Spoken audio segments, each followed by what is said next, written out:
बाबा साहब भीमराव अम्बेडकर जी का संविधान बचे, जो रास्ता डॉक्टर राममनोहर लोहिया जी ने दिखाया, नेताजी ने जो रास्ता संघर्ष का बनाया, और जो समाजवादी पार्टी इंडिया अलायंस के साथ साथ पीडीए परिवार को लगातार बढ़ाने की कोशिश में हमें पूरा भरोसा है कि आने वाले समय में भारतीय जनता पार्टी का उत्तर प्रदेश से सफाया होगा। 80 हराओ लोकतंत्र बचाओ का नारा लेकर के ये संगठन के लोग गांव-गांव जाएंगे। इस सरकार ने किसान के साथ धोखा दिया।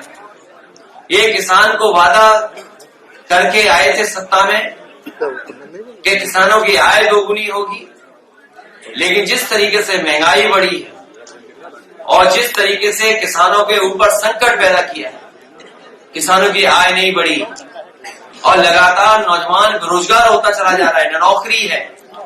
और जो कि भी उत्तर प्रदेश में जितनी भी परीक्षाएं हुई हैं सब लीक हो रही हैं और जानबूझ करके सरकार लीक कराना चाहती है जिससे उसे नौकरी न दे पाए।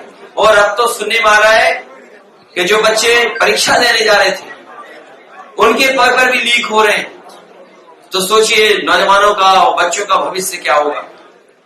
ये न केवल संविधान के साथ खिलवाड़ कर रहे हैं, बल्कि नौजवानों के साथ उनके भविष्य, उनका आने वाला समय है, कल है, उसके साथ एक खिलवाड़ करने का काम कर रहे हैं। यहाँ नौजवान संकल्प लेकर के जा रहा है कि भारतीय जनता पार्टी से इस उत्तर प्रदेश और देश को बचाना है। पहला जो फेक इनकाउंटर हुआ था वो जिम का इंस्पेक्टर था नोएडा का यादव। क्या उसके जो फेक इनकाउंटर करने वाले अधिकारियों की कार्रवाई हुई? इसी तरह जालौन में और झांसी में बॉर्डर पे एक पुष्पेंद्र यादव की हत्या हो गई। पुलिस ने मारी उसको, फेक इनकाउंटर किया। और उसकी पत्नी ने कहा कि अगर 1 साल में मुझे न्याय नहीं मिला तो मैं भी आत्महत्या कर लूंगी। उस बेचारी पत्नी ने आत्महत्या कर ली। क्या सरकार ने मदद की? और जिन अधिकारियों ने उसका फेक इनकाउंटर किया था, क्या उन अधिकारियों के खिलाफ कार्रवाई की सरकार ने? और फिर केस कहां से लिखा गया था? हाई कोर्ट जाना पड़ा, तब जाके उन पुलिस के खिलाफ एफआईआर हुई। एक पुजारी लड़का है जौनपुर का, पुजारी यादव, उसको फेक इनकाउंटर में जान ले ली उसकी। जब उसके परिवार के लोगों ने कार्रवाई की तो 9 या 11 पुलिस के लोग जेल चले गए। एक दिन बिजली के बहाने उसके घर परिवार के लोगों को परेशान करने पकड़ने आए थे। सोचो, जब गांव वाले इकट्ठे हो गए और गांव वालों ने दौड़ाया पुलिस को, तो पुलिस वाले कहने लगे क्योंकि इसका बिजली का बिल पेंडिंग था इसलिए हम इससे बिजली का बिल लेने आए थे। अरे रात में एसटीएफ बिजली का बिल लेने जाएगी? ये कहां धोखा दे रहे भैया। इसलिए आप लोग दाना गाना मत करिए, आप भी सच दिखाइए। जनता पार्टी से समर्थित है ब्राह्मण, वो एक आंदोलन हो ही चुका है उनका कुंभ, और यादव महाकुंभ हो ही रहा है। तो आपको लग रहा है आपके पीडीए की कुछ काट उधर से होगी?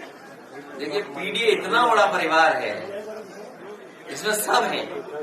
अगर आप दुखी हो तो भी आप पीडीए के परिवार के, जो दुखी है वो सब पीडीए परिवार है। आज दुखी ज्यादा है, खुश मात्र कुछ लोग हैं। इसलिए जो दुखी है वो पीडीए के साथ है, जिसके साथ अन्याय हो रहा है वो पीडीए के साथ है, जो भेदभाव का हटाना चाहता है, सामना करना चाहता है, वो पीडीए परिवार है। आज मुख्यमंत्री गणित बहुत आसान है, उसमें बहुत ज्यादा दिमाग लगाने की जरूरत नहीं है। किसान की आय दोगुनी नहीं हुई, किसान बैठा हुआ इंतजार कर रहा है कि वोट कब डालेंगे। जिस किसान के ऊपर 3 काले कानून आ रहे थे, चुनाव आया, काले कानून वापस ले लिए। किसान को खुश करने के लिए, एक संदेश देने के लिए पॉजिटिव, भारत रत्न चौधरी चरण सिंह जी को दिया गया, भारत रत्न स्वामीनाथन जी को दिया गया।